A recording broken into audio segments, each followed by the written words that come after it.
மும்மொழிக் கொள்கை விஷயத்தில் திமுகவுடன் கடுமையாக மோதியதன் மூலமும் மன்னிப்பு கேட்டதன் மூலமும் கவனம் ஈர்த்திருக்கிறார் மத்திய கல்வி அமைச்சர் தர்மேந்திர பிரதான்.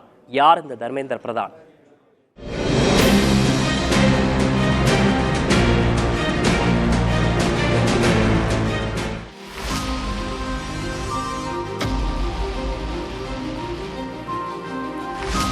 ஒடிசாவின் கைருப்பு வைர நகரம் என்று தால்சேர் நகரத்தை சொல்வார்கள். நிலக்கரி கனிம வளம் மிகுந்த தொழில் நகரமான தால்சேரில்தான் தர்மேந்திர பிரதான் 1969 பிறந்தார். தர்மேந்திர பிரதானின் தந்தை தேவேந்திர பிரதான் ஒடிசா பாரதிய ஜனதா கட்சியின் ஆரம்பகால தலைவர்களில் ஒருவர். மக்களவை உறுப்பினராக இருந்தவர் என்பதோடு வாஜ்பாய் அமைச்சரவையில் இணை அமைச்சர் பதவியையும் வகித்தவர் தேவேந்திர பிரதான். தர்மேந்திர பிரதான் தன்னுடைய தந்தையின் அரசியலையே காலி செய்து உருவானவர். சிறுவயதிலேயே சங்கப்பரிவார அமைப்புகளோடு இணைந்து வளர்ந்தவரான பிரதானுக்கு அடையாளம் தந்தது RSS அமைப்பின் மாணவர் அமைப்பான அகில பாரதிய வித்யார்த்தி பரிஷத். படிக்கும் காலத்திலேயே ஆக்ரோஷமாக செயல்படலான பிரதான் 2000 ஒடிசா சட்டமன்ற தேர்தலில் போட்டியிட்டு உறுப்பினரானார். கட்சியில் மிக வேகமாக வளர்ந்த பிரதான் 2004 மக்களவை தேர்தலில் தன்னுடைய தந்தையின் தொகுதியையே கேட்டு வாங்கி வென்றார். இதன் மூலம் டெல்லி அரசியலுக்கு அறிமுகமானார்.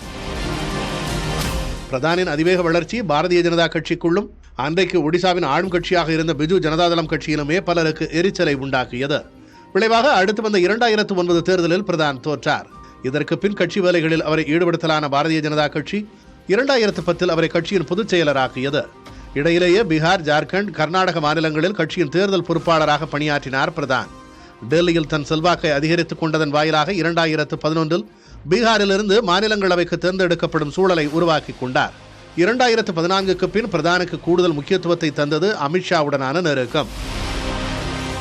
2014 மோடி அமைச்சரவையில் அவர் இணை அமைச்சரானார்.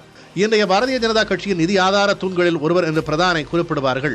கனிம வளம் மிகுந்த ஒடிசாவின் தொழிலதிபர்களோடும் டெல்லியிலும் மும்பையிலும் எல்லா தொழில் அதிபர்களுடனும் நெருக்கமான உறவை பேணுபவர் பிரதான். ஒடிசா மாநில கடலோரத்தில் 6000 கோடி ரூபாயில் திரவ எரிவாயு நிரப்பு ஆலையை நிறுவும் திட்டத்தை அங்கே கொண்டுவர பிரதான் உருவாக்கிய சூழல் மோடி மற்றும் ஷாவிடம் மேலும் நெருக்கமான இடத்தை பெற்று தந்தது. அரசு தனியார் கூட்டு பங்கேற்பில் உருவாக்கப்பட்ட இந்த ஆலை கௌதம் அதானியின் கனவுகளில் ஒன்று. பெண்களை பிரதான இலக்காக கொண்டு மோடி அரசு திட்டமிட்ட உஜ்வலா யோஜனா எரிவாயு திட்டத்தை வெற்றிகரமாக செயலாக்குவதிலும் தன் திறனை வெளிப்படுத்தினார் பிரதான்.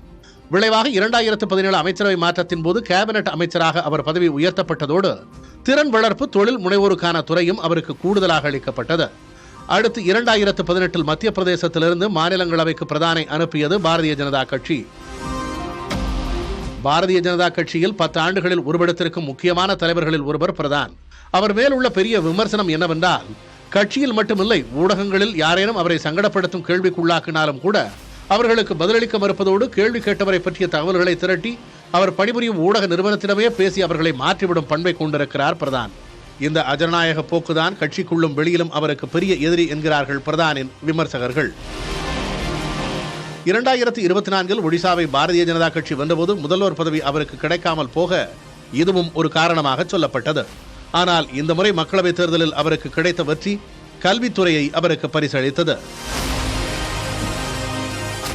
RSS கொள்கைகளில் தீவிர பிடிமானம் கொண்டவர் என்பதால் அதன் இலக்குகளை நிறைவேற்றுவதில் மிகுந்த உத்வேகத்துடன் செயலாற்றுகிறார்.